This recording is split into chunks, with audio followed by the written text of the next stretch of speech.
Programme मध्य मुकाबले में खुशामदीद। मैं हूं रबिया एहसन और मेरे साथ मौजूद है रऊफ क्लास्ट्रा। और आज के प्रोग्राम में जिन टॉपिक्स में बात करेंगे उसमें सबसे पहले पीटीआई तर्जुमान रऊफ हसन पर ख्वाजा सराओं का हमला तूल पकड़ गया।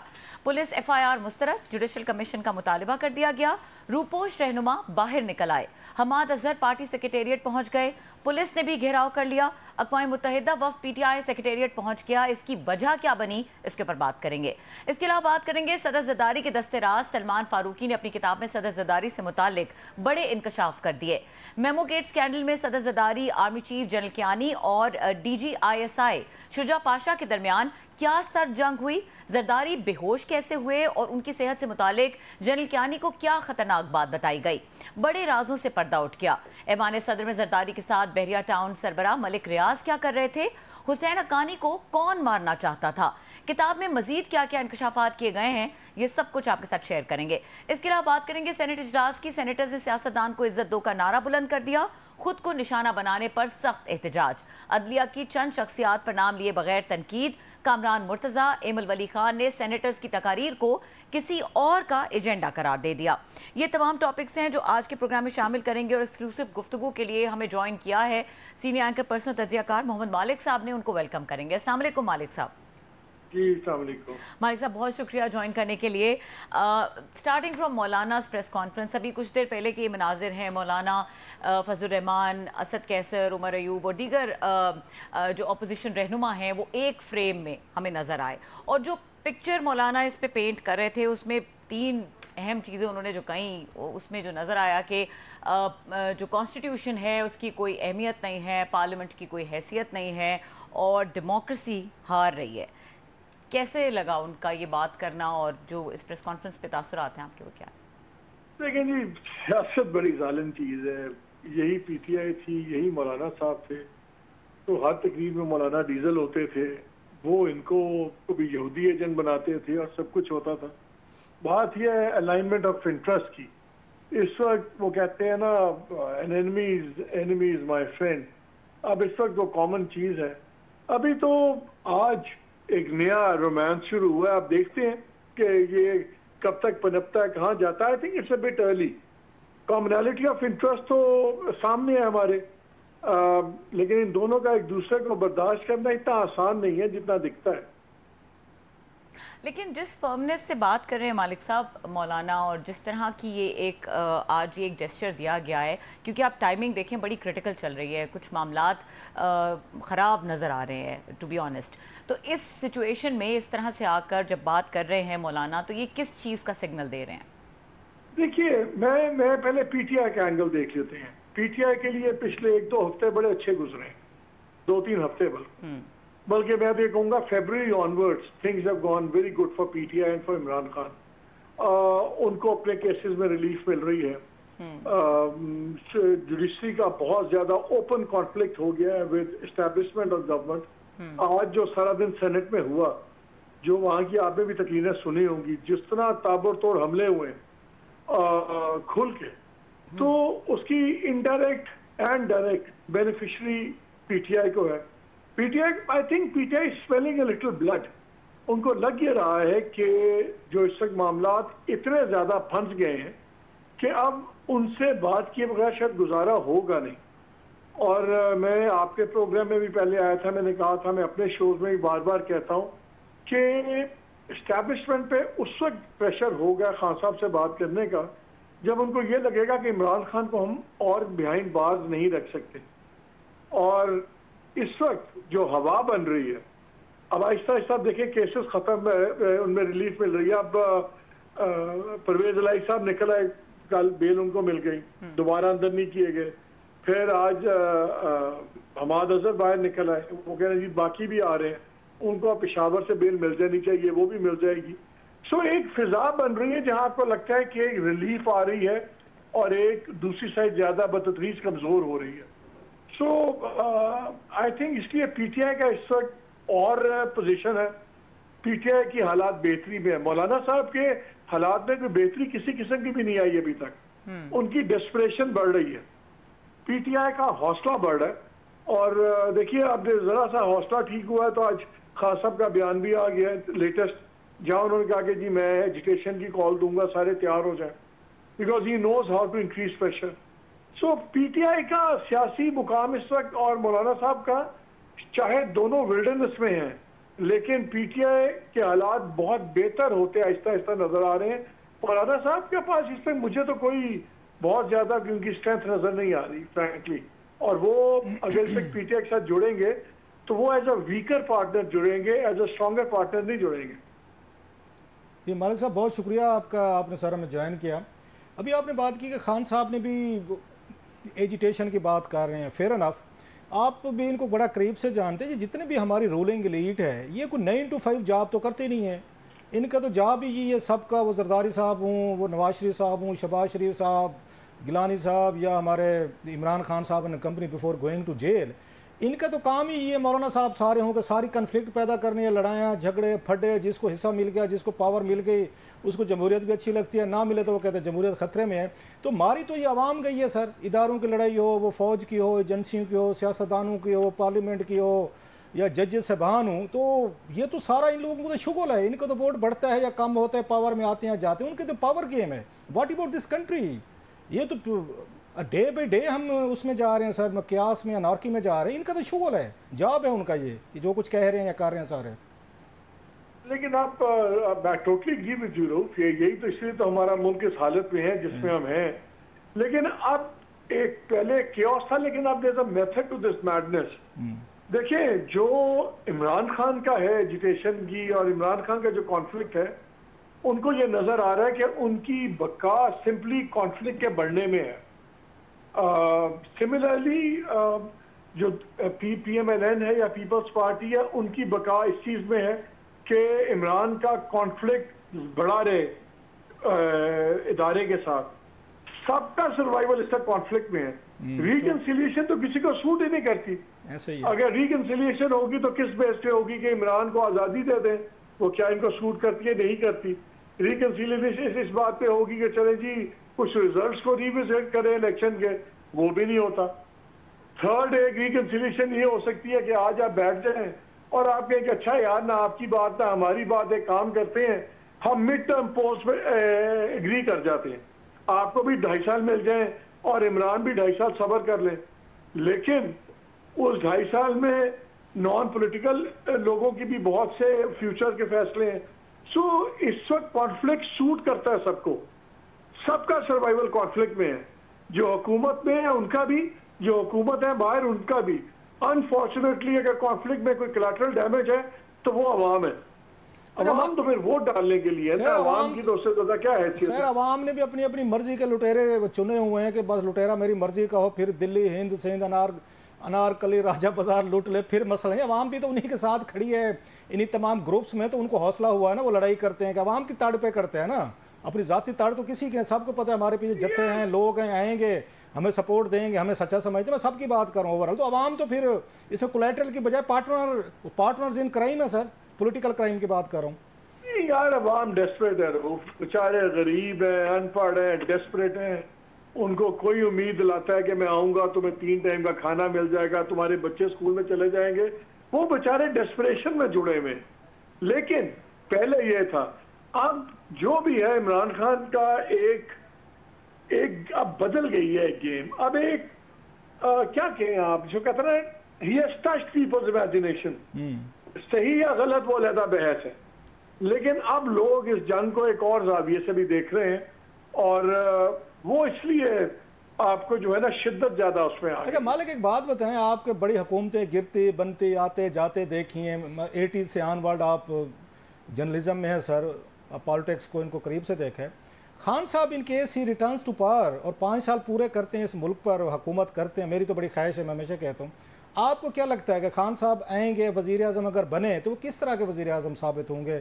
वो कुछ सबक सीख के आएंगे, कुछ चेंज ये बंदे होंगे, या वही कन्फ्लिक्ट, वही मारदार डंडा सोटा, वही करप्ट चोर डाकू नैब FIA सजाएं और मीडिया के लाज देकर जैसे आजकल ये लाज बना रहे हैं? आपकी रीडिंग क्या कहती है? खान साहब कैसे प्राइम मिनिस्टर बनेंगे अगर वो आए 5 साल के लिए? पूरे 5 साल की बात करो, 2-2.5 साल की नहीं। इट डिपेंड्स कि वो अगर तो एक नॉर्मल प्रोसेस से आते हैं, एक इलेक्शन होता है, फिर इलेक्शन होता है और वो जीत के आ जाते हैं, तो मेरा ख्याल है कि शायद वो उतने कॉन्फ्रंटेशनलिस्ट ना हो जितने पहले थे। लेकिन अगर वो उसी तरह लड़ झगड़ के उनको इक़्तिदार लेना पड़ा तो फिर मुझे लगता है कि फिर वो सेटलिंग ऑफ स्कोर्स होगी। It really depends. और कई बार और दूसरा Rauf, to be fair to everyone, हर बंदा अपने एक्सपीरियंस से एक नया बंदा बन के निकलता है। अब वो पहले से बेहतर या बुरा ये बाद में पता लगता है, लेकिन आप में चेंज जरूर आती है। आई थिंक कोई सोच नहीं सकता था, इंक्लूडिंग इमरान खान, कि वो 1 साल जेल में गुजारेंगे और ये हालात होंगे। We don't know. लेकिन एक बात है, इमरान खान में कैपेसिटी है बड़े फैसले करने की। अगेन सही या गलत वक्त बताएगा। लड़ाई झगड़े करने की मालिक भाई हौसला है नहीं। मालिक भाई जो उन पे एतराज आता था, जो एस्टेब्लिशमेंट लगाती थी कि बिल्कुल बड़े फैसले करने की ताकत है, लेकिन वो जो फड्डे जहाँ पे इन्वॉल्व, वो अमेरिका से लड़ना हो, सऊदी से, चाइनीज से, यूरोपियन यूनियन से, वो ब्रिटेन से, पूरी दुनिया से, कोई बच तो नहीं गया, मैं कल ही काफ़ी हैं। वो कहते हैं ये फैसले खान साहब बहुत बड़े, ये बड़े बड़े फैसले कर सकते हैं, बाकी जो यहाँ पे लोकल फैसलों में थोड़ी सी वो कहते हैं कमी थी। नहीं, लेकिन उनको एक चीज समझ आ गई अब एस्टैब्लिशमेंट को भी कि इमरान खान को अगर आपने डील करना है तो वो पुराने वाला स्टैंडर्ड फॉर्मूला डील नहीं हो सकती, जिसमें आप बेनजीर साहिबा को भी एक तरीके से डील कर लें, उसी तरीके से मियाँ साहब को करें, उसी तरीके से बाकी किसी और को करें। दे हैव ऑल्सो रियलाइज्ड कि इमरान खान के साथ अगर आपने डील करनी है तो उनको भी प्ले बुक चेंज करनी हो। Imran Khan standard play book का प्लेयर नहीं है भाई, इसलिए अनप्रिडिक्टेबल है, मजबूत आदमी और टोटली अनप्रेडिक्टेबल है। आप और मैं बैठे हुए हैं, इतना वक्त मैंने खान साहब को इतने सालों से जानता हूँ, यकीन माने I can not predict the behaviour except of confrontation. अच्छा सर, एक बात बताइए, आप भी उस मीटिंग में मौजूद थे, मैं थोड़ा माइंड सेट समझने की कोशिश कर रहा हूँ कितनी चेंज आएगी।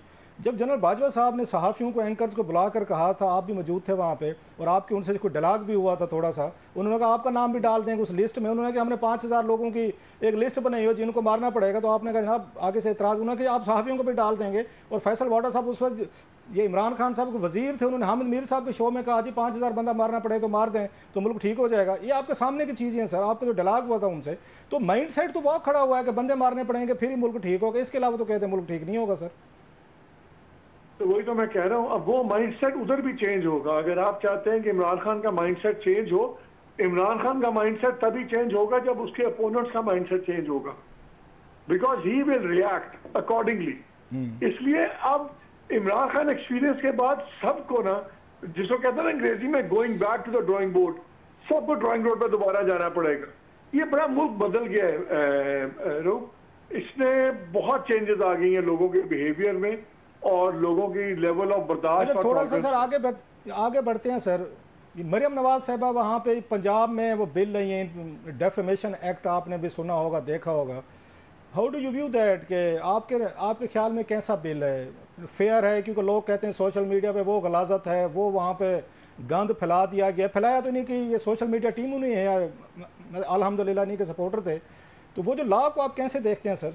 ये मतलब ड्रैकोनियन लॉ है या फेयर लॉ है या कैसा है सर ये? Sir it is a draconian shameful law. मैंने तो इस पे पूरा शो भी किया है। देखें, आप बहाना बना के सोशल मीडिया का आपने टल रहे हैं सारे मीडिया को, सारे फ्रीडम ऑफ एक्सप्रेशन को, ये तो आप बात ही छोड़ दें। कोई अभी आपने सुना है दुनिया में कि अगर आप पे इल्जाम लगे तो आपको अपना राइट ऑफ डिफेंस के लिए भी पहले केस लड़ना है कि जी मुझे डिफेंस करने का हक दिया जाए और 30 लाख रुपए जमा कराए जाएं, और वो भी एक प्रिविलेज है। और उस वक्त भी अगर आपको हक दे दे वो ट्रिब्यूनल, तो वो भी उसकी मर्जी है के साथ शराइत भी लगा सकते हैं। आप ये पहले पैसे जमा कराएं, सिक्योरिटीज दें, ट्रिब्यूनल हैंड पिक ट्रिब्यूनल। अच्छा, उसके अलावा उस पर कोई बात नहीं कर सकते। अच्छा, आपने अगर हत्या की इज्जत का कानून बनाया तो भाई सबके लिए एक बनाए ना। इसमें भी एक प्रिविलेज कम्युनिटी है। अगर आप पीएम, अगर आप प्राइम मिनिस्टर हैं, चीफ मिनिस्टर हैं, सदर हैं, तो आपका हाईकोर्ट का जज आपका ट्रिब्यूनल बनेगा, सिंगल जज। आम काले पीले लोग दूसरे ट्रिब्यूनल में जाएंगे, आप और मेरे जैसे। हाँ, और बाकी इतनी चीजें। अच्छा, इस पर कानून शहादत उड़ा दी है, किसी कोर्ट में इसके खिलाफ अपील नहीं है। और आपने ये 30 लाख से 30 करोड़ तक यू हैव मेड इतना डिस्क्रिमिनेटली लॉ। और अच्छा, इसके अंदर वही सोशल मीडिया का रोना रो के सारा मीडिया इसके अंदर है। हर बंदा जो आपने डिफाइन कर दिया जो कोई चीज डाल देगा सोशल मीडिया पे वो जर्नलिस्ट है। आप किसी भी फॉर्मेट को बंद कर सकते हैं, और अगर आप इसको बड़ी क्लोजली पढ़े तो आप टेलीविजन स्टेशन भी बंद कर सकते हैं इफ आई स्क्रू अप। ये तो एक बादशाह का ये एक डिक्री है, कानून तो है ही नहीं। आर्टिकल 19 उड़ा के फाड़ के उन्होंने फेंक दिया कॉन्स्टिट्यूशन से बाहर। इन्होंने क्या सोचा है मालिक साहब, ये पुख्त लाहौर की ख्वाहिशें, इन्होंने कभी वापस नहीं आना पोजीशन में, ताहयात रहना है। यही हमने देखा भी लोग नाराज हो जाते हैं। खान साहब कभी उनके दौर में ये कवानीन ला रहे थे, ये उनसे ज्यादा सख्त लाए सर। इन्होंने वापस कभी नहीं जाना पोजीशन में। मेरे प्रोग्राम में अज़मा बुखारी थी और अच्छी दोस्त है, बड़ी पेशेंटली सुनती। मैंने कहा यार ऐसा शर्मनाक कानून लाते हुए आपने कभी सोचा कि आपने सारी जिंदगी भाई गवर्नमेंट में नहीं रहना। ये आपके खिलाफ यूज ये जब पैका यही लाए थे ना, बाद में फिर रोते थे आंखों में। और वो बेस्ट, मैं तो हर एक को कहता हूँ जरा मरियम बीबी का वो सुने जो इनका कमेंट था, तकरीर इन्होंने की थी पैका के, वो दूसरे जब सरीना होटल में सेमिनार था, सरीना में बना रहे थे और इन्होंने वो जर्नलिस्ट के फंक्शन में कहा था हम तो मीडिया पे कदम नहीं चाहते, हम तो चाहते हैं मीडिया को ये हो। और वो गवर्नमेंट्स ऐसे कानून लाती हैं जो उधार की गवर्नमेंट्स होती हैं, जो सदके की गवर्नमेंट्स होती हैं, इस किस्म की बातें। ये एक बादशाह चाहते हैं जहां चाहते हैं कोई इन पे बात ना करे, ताकि जब वीट के स्कैंडल में सारे इन्वॉल्व हों और बाद में आप 4 सरकारी छोटे अफसरों को रगड़ के छोड़ दें, ताकि आप कल को हम इस पर बात करें तो हद की इज्जत आ जाएगी। अभी जो शुगर स्कैंडल होना है, पहले ये कानून ऐसे बना दो कि उस पर कोई बात ना कर सके, जिसमें सब ने करोड़ों रुपए कमाने। अच्छा मालिक साहब लास्टली सर, ये जो सारी यकदम रिलीजेस होना शुरू हो गई हैं, जमानतें होना शुरू हो गई हैं, परवेज अली साहब आ गए हैं, आज हम देख रहे हैं कि उनकी ज़मानत भी हो गई है, फिर यहाँ पे ये आ गए हैं, आज हमाद अजहर साहब आ गए हैं, बाकी लोगों का सुना जा रहा है। ये कोई अंडरस्टैंडिंग के तहत आ रहे हैं या कोई इसके पीछे भी आप देख रहे हैं कि नहीं डिफेंस है या रेजिस्टेंस है?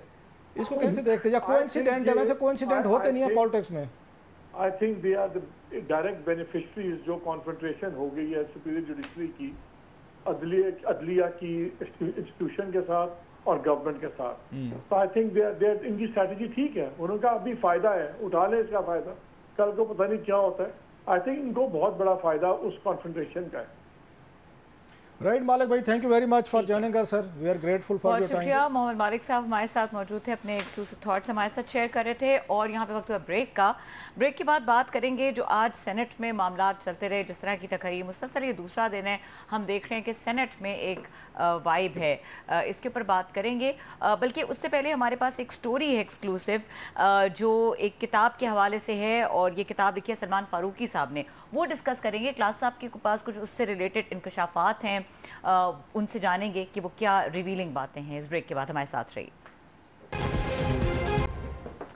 Welcome back. और क्लास साहब बात करेंगे, आपके पास एक किताब है, ये साहब की जो राइट हैंड एक्स ब्यूरोक्रेट है सलमान फारूकी साहब ने लिखी है। The title is very interesting, dear mister Jinnah. और मेरे ख्याल से जो इसमें जो चीज़ें हैं वो इससे भी ज़्यादा इंटरेस्टिंग और रिवीलिंग हैं। तो वो क्या अहम चीज़ें हैं जो आपने इस किताब में पढ़ी? ये सलमान फारूकी साहब शायद आज की नस्ल उनको इस तरीके से ना जानती हो। ये उनकी ना एक वो आई है, उनकी बुक आई है, उनकी बायोग्राफी कह लें।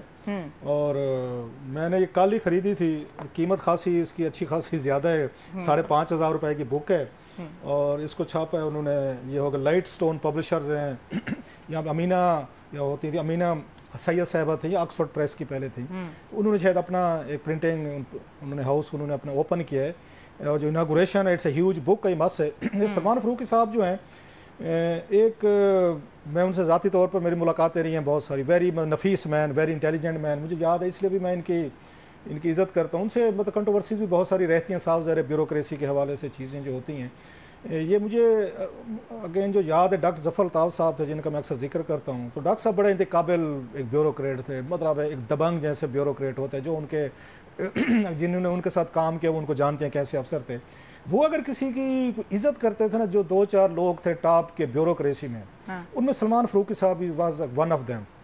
बल्कि यहाँ तक कहते थे कि सलमान फारूकी साहब वो अफसर हैं कि जब हम सारे ब्यूरोक्रेट फंस जाते थे किसी मसले में कि हल नहीं हो रहा क्या करें, तो हम जाके उनसे बात करते थे सलमान फारूकी साहब से कि आप जो हैं अब हमें आप गाइड करें, और ये हमेशा आउट ऑफ द बॉक्स कोई सोल्यूशन देते थे जो इनके पास होता था और नहीं होता था। सो मैं उनका थोड़ा सा आपको ये बता रहा हूँ, ये शर्मिला, ये फरूकी साहबा जो हैं, ये सिंध की जो मिनिस्टर है ये रही हैं, या इस वक्त भी हैं मेरा ख्याल है पार्लियामेंट में है, उनके ये चचा हैं, सगे चचा हैं। अच्छा। ये उनके हैं, मतलब जस्ट टू से दैट।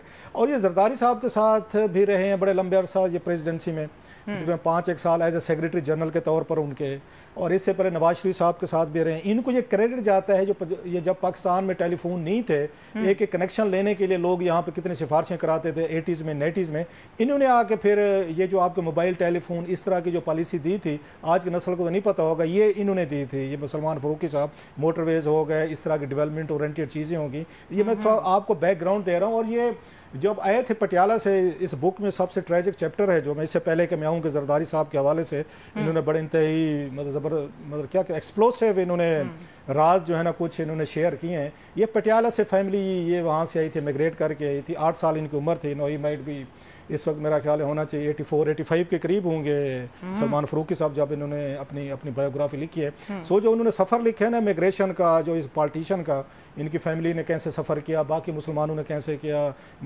मैसकर कैसे हुए, तो वो इट्स ए वेरी ट्रेजिक। मैं भी उसमें नहीं जा रहा, वो फिर किसी वक्त उस पर बात करेंगे।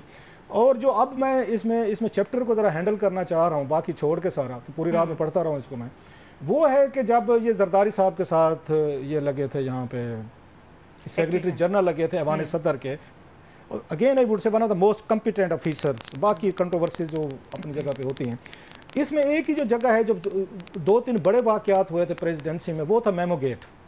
उन दिनों में आया था जब यहाँ पे जो उसामा बिन लादेन का ये ऑपरेशन हुआ था, उसमें मेरा ख्याल है मई था, शायद मई 2011 था अगर मैं गलत नहीं कह रहा। तो उस वक्त उसके बाद प्रॉब्लम आना शुरू हुए।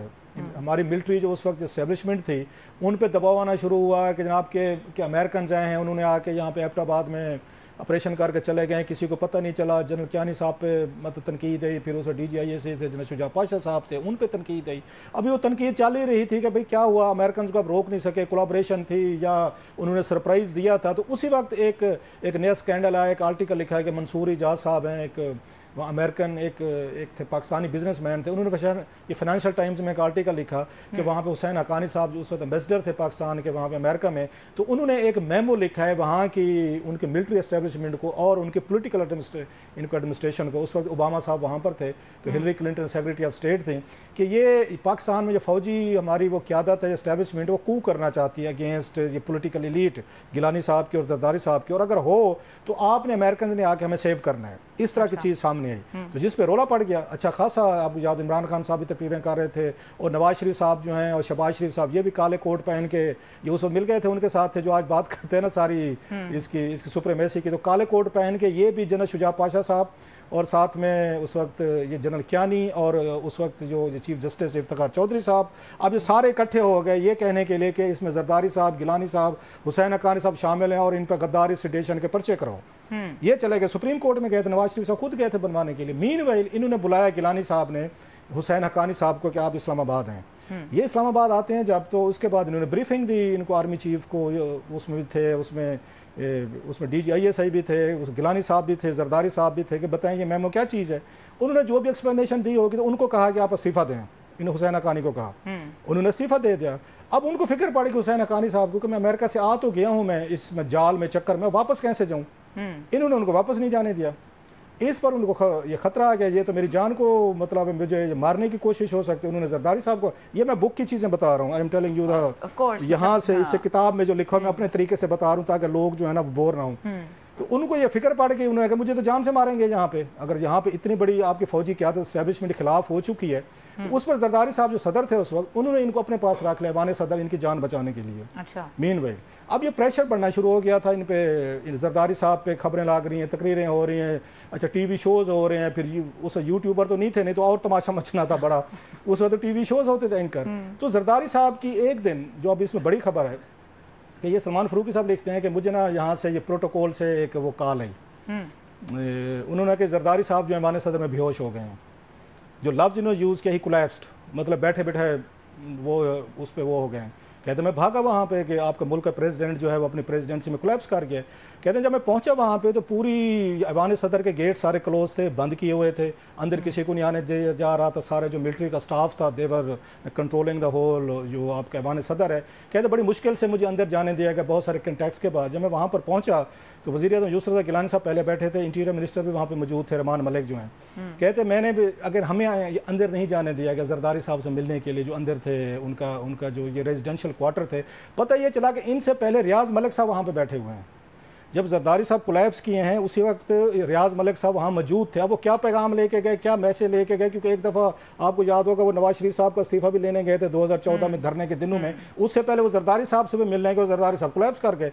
अब उस पर उन्होंने कहा जनाब कि एक उससे ये उनकी आप कह सकते CMH से एक न्यूरोलॉजिस्ट बुलाया गया। जनक कियानी साहब ने भेजा कि जैसे सदर पाकिस्तान बेहोश हो गए तो उनको ज़रा चेक करें आप। वो जब आया तो उन्होंने कहा जनाब कि इनकी तबीयत ठीक नहीं है तो इनको लेकर जाते हैं CMH। तो इस पे इनकी जरदारी साहब की फैमिली ने कहा कि हम इनको CMH लेकर नहीं जाएंगे, इनको दुबई या लंदन लेकर जाएंगे हम। तो एयर एम्बुलेंस हम उस पर वो करेंगे, उसका बंदोबस्त करेंगे। जो रहमान मलिक साहब जो हैं वो उसका बंदोबस्त कर रहे थे।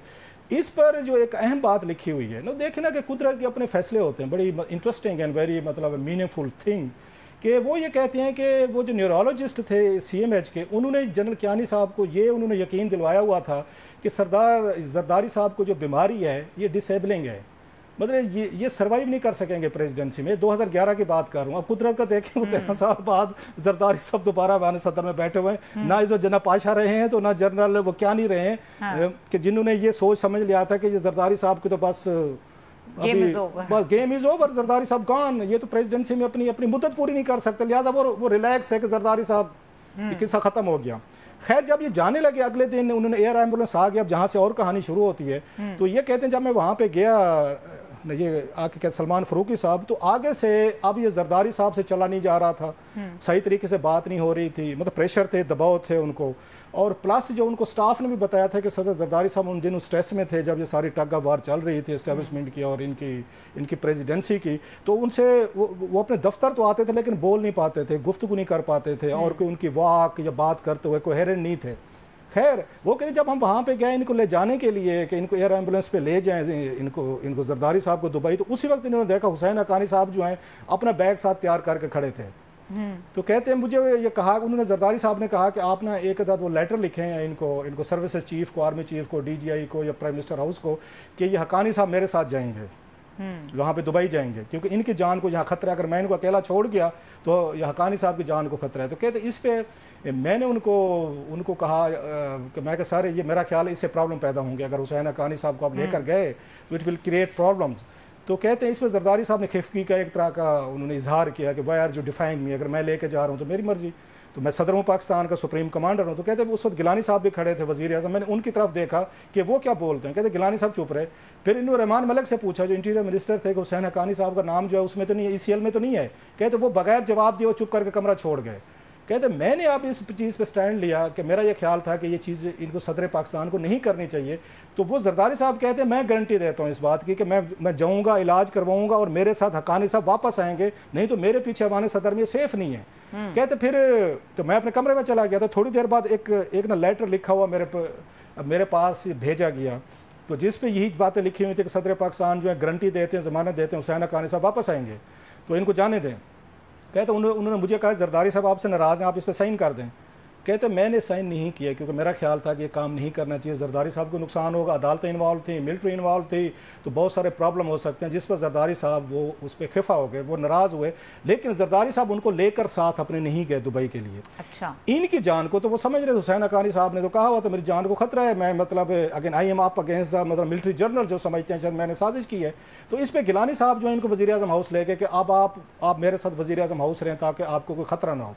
मीनवाइल ये सदर ये जो नायक साहब थे, अच्छा 2-4 दिन बाद वो कहते हैं कुछ दिनों बाद अदालत ने इजाज़त दे दी हुसैन हक्कानी साहब को कि अमेरिका जाएं। साहब हुसैन हक्कानी साहब भी लवारिस आदमी तो नहीं है, उन्होंने कुछ टलियाँ शलियाँ खड़काई होंगी कि भाई साहब फंस गया हूँ मैं, निकालें मुझे यहाँ से। सो जैसे भी था and finally he was saved back to USA। अब वो कहते हैं कि फरूक नायक साहब बन गए ये उस निगरान या कै मकाम सदर बन गए क्योंकि वो सेनेट चेयरमैन थे। उन्होंने इनको भेजा कि आप जाएं जरदारी साहब के पास जाएं और फलां एक अहम मैटर है डिस्कस करके। इनका ये कहना वो चेक करना चाह रहे थे कि मुझे कंटिन्यू करना है या नहीं करना है, क्योंकि मेरे बारे में ये खबरें आना शुरू हो गई थी शायद इनको डिसमिस किया जा रहा है कि जरदारी साहब इनसे नाराज है।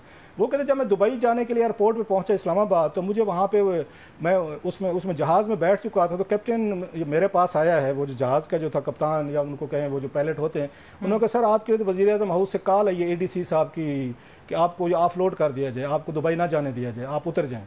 कहते हैं अगेन आई गॉट वरीड, तो मैंने उनको फ़ोन किया, इनको नैक साहब को मैंने कहा जनाब वज़ीर-ए-आज़म हाउस से ये हिदायत है, आपने तो मुझे दुबई भेजा है। उन्होंने कहा जी आप जाने, उन्होंने ये पायलट को कहा भी इनको साथ ले जाए, मैं गिलानी साहब से बात कर लूँगा।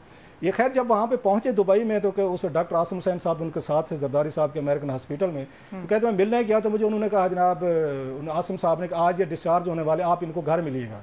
तो 3 दिन बाद मेरी मुलाकात हुई तो मैं जरदारी साहब से मिला, तो उन्होंने मुझे एक ही बात की, उन्होंने कहा भाई साहब आप इधर क्या कर रहे हैं, आप जाएँ वापस, बड़े अहम मामला हैं, फ़रूक नायक साहब हैं, आप उनकी मदद करें।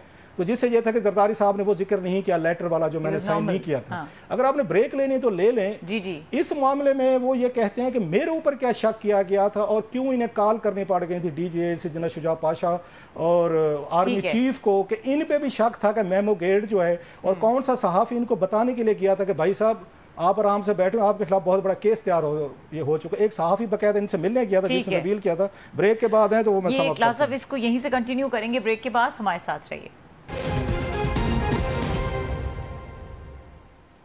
वेलकम बैक क्लास साहब, बड़ी इंटरेस्टिंग पॉइंट पे मैंने मुझे ब्रेक लेनी पड़ी। और इससे पहले मैं आता हूँ कि इनके पास कौन से सहाफ़ी गए थे, तो मज़े की बात यह है कि वो ये कहते हैं कि जरदारी साहब में इतने दबाव में थे, प्रेशर में थे कि उनको ये भी अगर मैसेजेस दिए गए थे आपको फिजिकली ये प्रेसिडेंसी से हटा दिया जाएगा, मतलब है आपको पकड़कर प्रेसिडेंसी से उठा के बाहर छोड़ेंगे। यहाँ तक भी चीज़ें बातें प्रेसिडेंट तक पहुंची थी और प्रेसिडेंट ने जवाबन थ्रेट किया था। उन्होंने जरदारी साहब ने बकौल इस बुक थ्रेट का लफ्ज़ तो नहीं यूज़ किया, उन्होंने दोबारा मतलब है उन्हें डिफाई किया, रेजिस्ट किया। उन्होंने कहा अगर इस तरह की कोशिश की गई तो मैं रेजिस्ट करूँगा, मैं लड़ूंगा, फिर अगर फिजिकली तौर पर मुझे यहाँ से हटाने की कोशिश की गई। सो यहाँ तक मामला मेमो गेट पे पहुँच गए थे। और मज़े की बात यह है कि जिन जर्नलों से लड़ रहे थे आसिफ अली जरदारी साहब, उन्हीं को उन्होंने ये जनरल कियानी को भी एक्सटेंशन दी, उन्होंने उनको दोबारा 3 साल, और जनरल पाशा को भी 2 दफ़ा उन्होंने एक्सटेंशन दी, जिनके खिलाफ ये सारी महाभारत लड़ी जा रही थी। ये भी ज़रा एक साइड देखें, ये एक अनदर साइड है। No coming to the point जो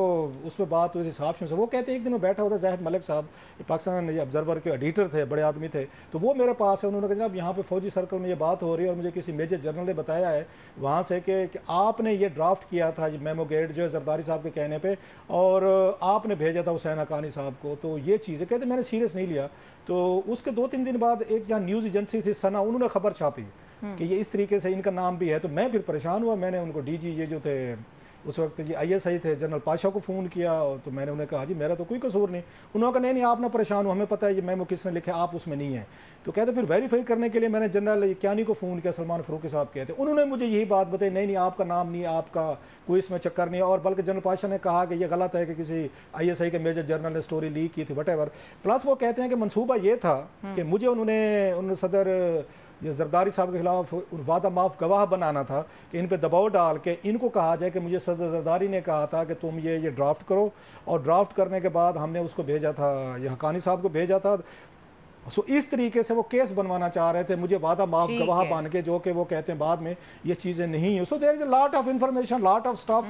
मैं अभी ये ब्रेक में आप देख रहे थे, मैं बैठा पढ़ रहा था इसका एक और चैप्टर जनरल जिया के हवाले से, very interesting detail. But I will recommend कि ये किसी भी बंदे ने पिछले 50-60 साल की अगर उन्होंने ब्यूरोक्रेटिक पाकिस्तान की पॉलिटिकल ब्यूरोक्रेटिक हिस्ट्री पढ़नी हो, उन्हें ये किताब पढ़नी चाहिए। ये 62 में सर्विस में आए थे और पाकिस्तान में 2 बड़े मशहूर ज़माना यहाँ बैचेज हैं, एक 62 का सिविल सर्विस बैच है, एक 64 का है। उनकी कहानी फिर किसी वक्त सुनाएंगे। ठीक है क्लास, बल्कि इससे रिलेटेड अगर आपको मजीद भी कोई रिवीलिंग चीजें मिले तो वो जरूर हमारे साथ शेयर कीजिएगा। और यहाँ पे प्रोग्राम का वक्त खत्म हो गया, देखने के लिए शुक्रिया, इजाजत दीजिए, अल्लाह।